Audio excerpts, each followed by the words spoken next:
জমিতে 20 KG DAP আর 15 KG urea দেওয়া হচ্ছে। 20 কেজি ডিএপিতে 8 কেজি ইউরিয়া আছে, তাই 20 কেজি ডিএপি গেল এই জমিতে, আর 8 কেজি ইউরিয়া আছে, 15 কেজি ইউরিয়া আলাদাভাবে, তাই অর্ধেক ইউরিয়া অর্ধেক ডিএপি দেওয়া হচ্ছে এই জমিতে বলা যায়, যেহেতু ডিএপির মধ্যে ইউরিয়ার ভাগ আছে। যাই এই জমিতে আজকে 5টা চাষ চলবে, 4টে হয়ে গেছে। আর প্রথম চাষটা দেওয়া হয়েছিল যেহেতু নিজস্ব হারও ডানি দুয়ে, আর বাদ বাকি যে চাষ কাটা দিয়েছে 3 বাইফাল, তার মানে মাটি ঝরঝরা হয়েছে এবং মাটি শুকাইছে। ভুট্টা চাষের জন্য এটি 1 নম্বর উপযুক্ত। এই মাটিতে একটা হয় কি, বেশি শুকালে ভুট্টা খুব একটা জোর করে না প্রথম অবস্থায়, কটায় থাকে, রস থাকলে একটু ভালো থাকে, একটু রস থাকলে, আর একেবারেই রস থাকলে ভুট্টা ভালো হয় না। যার জন্যে রসেরও দরকার আছে, আর যদি রস বেশি থাকে তাহলে অবশ্য ভুট্টা খুবই দিতে হবে। আর এইটি আমার পাশের ঘাসের জমি, আমার ছোটো ছেলে এই জমিটা চাষ করছে। এই একসাথে ভুট্টা লাগালাম, আমার 3 বিঘে 4 কাঠা ভুট্টা আছে, এই ভুট্টা লাগালাম। তবে নিজস্ব 4 কাঠা, তাছাড়া বাদ বাকি সবই 18,000 টাকা লিজে জমি চাষ করলাম।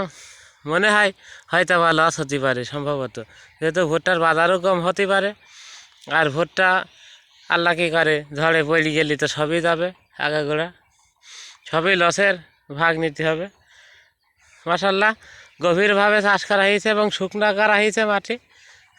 এই জমিটা 16 কাঠা জমি আছে, যেহেতু চাষ ভালো করা হইলো, তাই ভুট্টাও ভালো হবে আশা করা হচ্ছে। আর পটাশ যেহেতু নেই, তাই পটাশটা এখন আপাতত বন্ধ রাখা হচ্ছে।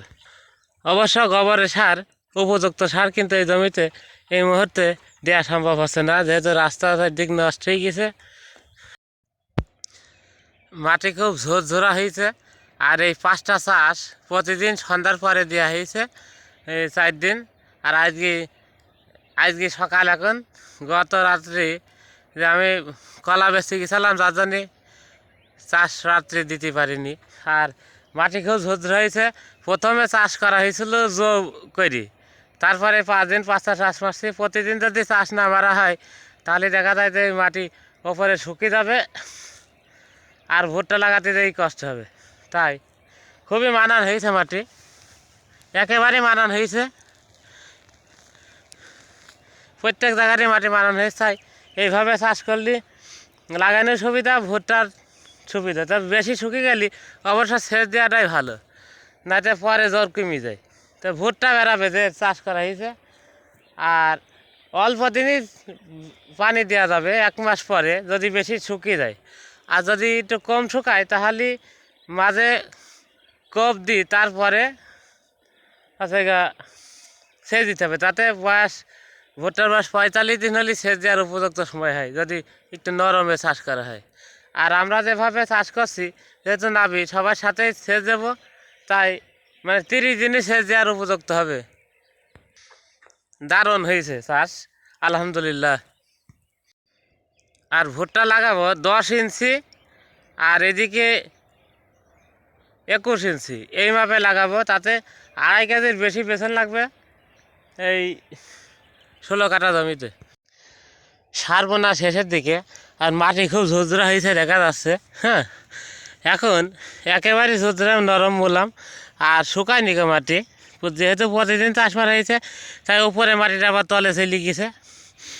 তাই যে কথাটা খুবই গুরুত্বপূর্ণ চাষিদের জন্য, এই যে দুবলা, এই দুবলাতে ভুট্টা ধানের জমিতে ছিল, ভুট্টা করে এখন ফেরি রাখিছিল, যার জন্য দুবলা হয়েছে। আর এই দুবলাটা গত যে শুক্রবার গেছে, ওই শুক্রবারে আপনার পাটে যে বিষ আছে ওই বিষটা দেওয়া হয়েছে, ঘাস মারা বিষ। ঘাস মারা যে সনেট জাতীয় যে গ্রুপ আছে ঘাস পাটে, ওইটা শুধুমাত্র দৈল মারার জন্য, আর অন্য ঘাস তো আর ভিতরে চাষ করলে থাকবে না, নষ্ট হয়ে যাবে, যার জন্যে সনেট দেওয়া হয়েছে সনের জাতীয় যে পাটে যে ঘাস মারা বীজ দেওয়া হয় ওই ওই বীজ দেওয়া হইল। আর এইটি দিয়ে আজকে শুক্রবার, আজকে আবার ভুট্টা লাগানো আছে। তার মানে 30 ঘন্টার পরে চাষ মারা হয়েছে, প্রথম চাষ। তারপরে প্রতিদিন একটা করে চাষ মারিছি। আর এই 5-8 দিনে চাষ মারিছি। আজকে আবার শুক্রবার, মানে বৃহস্পতিবারে চাষটা মারার কথা ছিল, কিন্তু পারিনি, হাটে গেছিলাম। তাই আজকে চাষ মারি এখন লাগাইনি হবে, সারবো না শেষের দিকে। আলহামদুলিল্লাহ।